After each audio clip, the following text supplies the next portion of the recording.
I guess we're getting Halloween in July this year. Hello guys and welcome back to my channel. Okay, I'm back. It's been a while, but I'm back with another review. And as you can see by the title, today I will be talking about one of Netflix's latest films, Fear Street Part 1, 1994. Let's get started.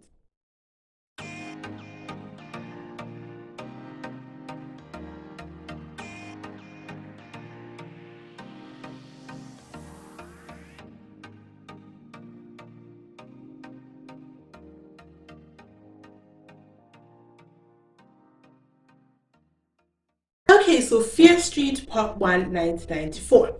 I did not watch the trailer for this series. I only saw the synopsis, and that's the only thing I could base off of this film going into it, that is, okay? And it's giving me very Halloween vibes, not because it's a horror or anything, but just the type of film and the type of energy that it exudes, okay? It gives me Halloween. So I feel like they should have released this trilogy in October instead of now, but what do I know? So as I mentioned, this is a trilogy, part 1 of the trilogy.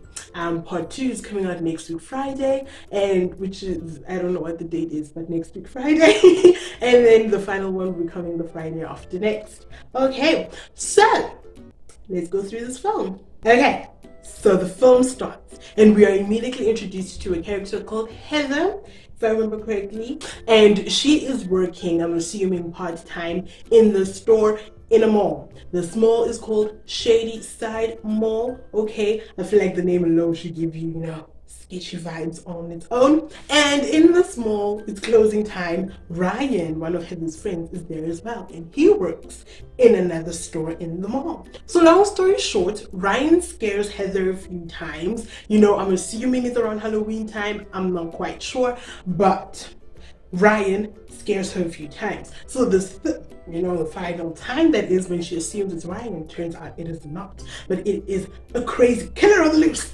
and she gets murdered. And that is basically what sets off the film. So now we jump to what I'm assuming is a few weeks after the incident.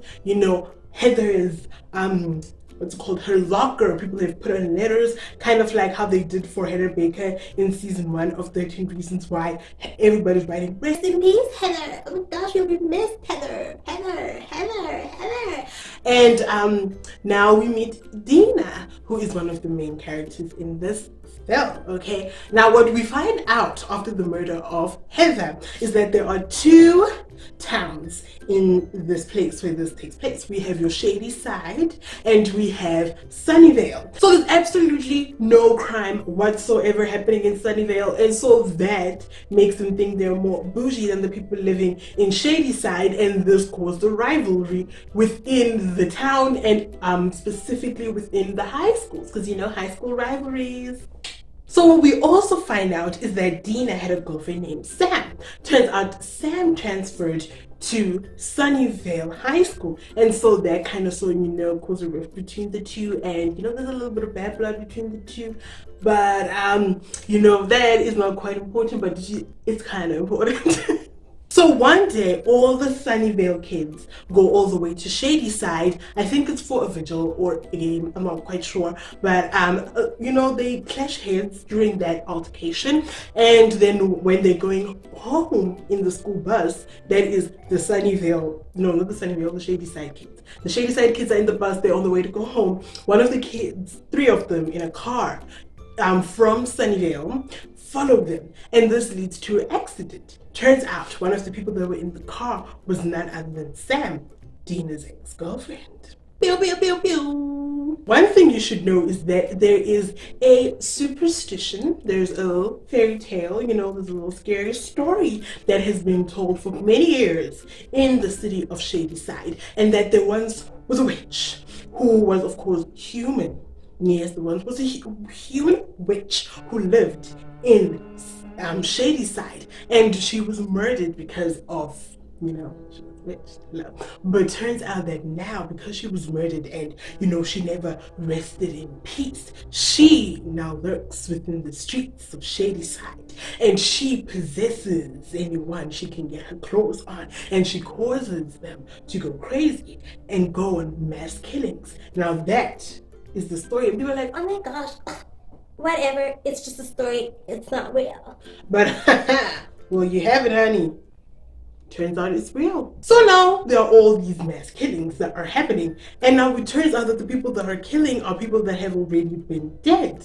So it turns out it's not just any normal killings. It's not just the normal serial killer on the loose. Dead people are killing people. So now, after a few altercations with these killers, they figure out, they being Dina and her brother, and Sam and one of Dina's other friends, no, two of other Dina's friends. So I think there's 6 of them, 5. I don't know, I'm not good at math, but just a group of kids. Let's go with that. They finally, eventually, after a lot of, altercations with these people, figure out that they're after Sam. Why are they after Sam, you ask? Well, turns out that when they had the little accident, remember the little accident I mentioned at the beginning?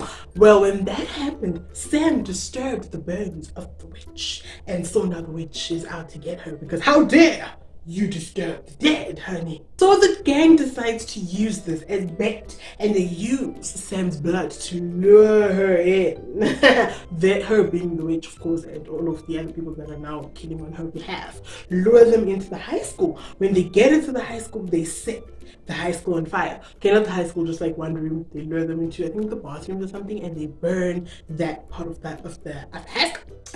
Are you with me? Thank you. Yes. So they burn it, but they don't die. What? Because, who would have thought that dead people can't die twice? But now they're like, oh snap. Okay, this is some paranormal things right here. Okay, we thought it was just typical paranormal things. No, honey, it ain't. So now they have to come up with a better plan. Now, one of Dina's friends are like, well, these people are actually to get Sam, so let's just throw Sam into the pit of hell and let her die so we can live.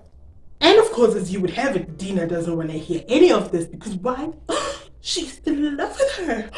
What? Plot twist. So now, people are just like, just throw her in the crossfire so we can live, because clearly these people ain't dying, okay, because they're already dead. So we can't get rid of them in any other way because clearly they are after Sam. So now, will they throw Sam into the fire? Will they let Sam die so they can live? What? You'll have to watch the movie to find out. So yeah, that is like the little, just the little. Okay, yeah. I feel like it's so much fun to talk about movies this way instead of like doing like a normal review, so I think just like take you down the road of the film, but then stop like before I, spoil the end, because you should watch that. You should be able to decipher whether or not you want to watch the film based off what I've just said, if it makes sense. So I don't know, I feel like this is more fun because I just like telling stories. So this is like a way of me just to tell stories, So yeah, that is the story of Fear Street Part 1, 1994. There's 2 coming up, as I already mentioned. I think it's called 1978 and then 1666. Yeah, if I remember correctly. So the trilogy continues. I'll probably come up with another one of these videos for the second and third. Yeah, so it's a nice movie.